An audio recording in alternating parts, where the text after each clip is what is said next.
Hello guys. I am doing my Wednesday live. Not going to be live on Facebook. Facebook Live hasn't been working for me. I don't know if it's my computer or if it's them. I don't know, but it hasn't been working. So this week I'm going to be expanding on what I talked about on Monday for the self-care challenge, which was stepping out of your comfort zone. Okay, so if you've been feeling stuck or like stagnant or uninspired lately, then this live is probably good for you. So any of those things, you're feeling stuck or just not very excited about life, or you just want to try new things, but you don't really know how to get yourself out of the monotonous day-to-day life, this would be good for you. So I have all these things on here. Maybe it's my internet connection. Okay, I'm just going to go forward because it does look like I'm live. And I was going to go live at 11:30, but I was having so many technical difficulties.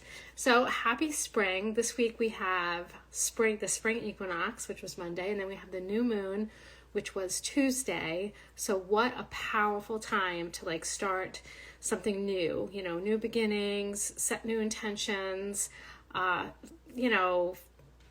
just plant new seeds, right? So it's spring, and I'm just like, this is the best time to do this, right? So one of the things that I always talk about when it comes to stepping out of your comfort zone is that there's always magic on the other side. Like anytime that you're going to experience any type of discomfort, you're usually going to grow, okay? So when we step out of our comfort zone, we also know that like if we fear something, if there's something in our lives that we want to do and we're really afraid to do it, like we're feeling a little afraid to move forward, that usually means that is the one thing that we need to do the most, that's going to help us grow the most. So if you're running a business, especially, like the thing that you fear the most will probably help you grow the most. So anytime I run up against this, I'm always like, okay, so what don't I want to do right now? And, that was, one of the things was, not that I don't want to do it, but I'm like nervous or anxious about doing it. One of the things was having guests on my podcast. So I think I've done like 36 podcasts like solo. And so I just started doing guests, and every time I have a guest, I'm doing another interview today, and I'm so excited about it, but I'm always nervous about it, always. And so I know that this is something that's going to really be great, like, because there's always magic on the other side of discomfort. It always helps you grow. And I'm so excited about all the different people that I have lined up to be on the podcast. I'm excited to interview them. I'm excited to learn from them. So it's already a good thing. So as you can see, like when you look at your life or a business for that matter, and you look at that one thing that will help you grow, but you're afraid to do it, that's usually the one thing that you just need to do. So that's one way to take a look at your life. So if you're feeling kind of stuck, a little uninspired, and you want to bring something new into your life, you obviously have to do something different. If you're doing the same thing over and over again, you're going to get the same results. So one way to know what direction to go in is what fears, like what do you fear the most, right? And I'm not talking about skydiving or something like that, right? Whenever I think of something like skydiving, I'm always like, I have this visual of me like throwing up and then maybe passing out attached to some, guide person that's helping me do my first skydive. And it just sounds horrible, right? So I'm not going to be doing that.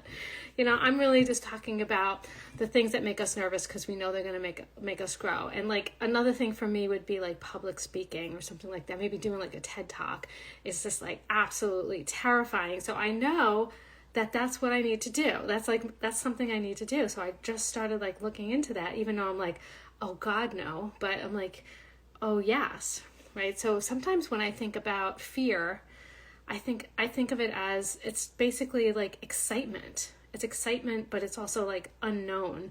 So that's where like the fear comes in. But if you kind of relabel it a little bit as excitement, you can like look at it in a different way and see how it could possibly serve you.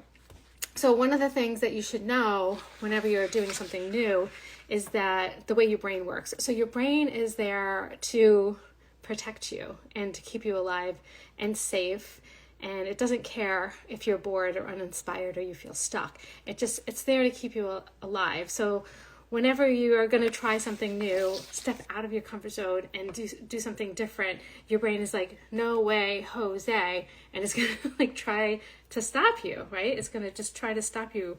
And so like keep that in mind, where this fear is coming from. It's really like you're just trying to protect yourself, right? This is to protect you. And so I guess that's how you can kind of look at the fear as an excitement. You could say, okay, this is obviously something that's, number one, important to me. Number two, something I should probably think about doing. And like, what are the next steps after that, right? So I have some different things that you could do today to help you kind of like move into that next step. Hey guys, what's up? So let me just look at my notes here and make sure I didn't forget to tell you guys anything. All right, yeah. Another thing that I forgot to tell you guys is like, sometimes being in your comfort zone is good, right? So I'm not saying never be comfortable, right? Sometimes when you have a win, you take time to celebrate that win and you kind of like just relish in it for a little while and enjoy it, right? But don't stay there too long so that your life starts to feel like monotonous and like you're doing the same thing over and over again. And if you find yourself sitting there saying, Jesus, what is the point of this? Like, what is the point? Like, that's just a sign that you need to stir things up a little bit, right? So the first thing that we need to do is, I have some different questions and different things that you could ask yourself, but the first thing you really need to do is you really need to know what you want, okay? So some people are like, well, Tina, oh my God, did I just lose my internet? No, I didn't lose my phone. Okay, maybe it's my computer. Maybe like you don't know what you want. You're like, I'm just not even sure what I want. I just want to do something exciting. I just want something different.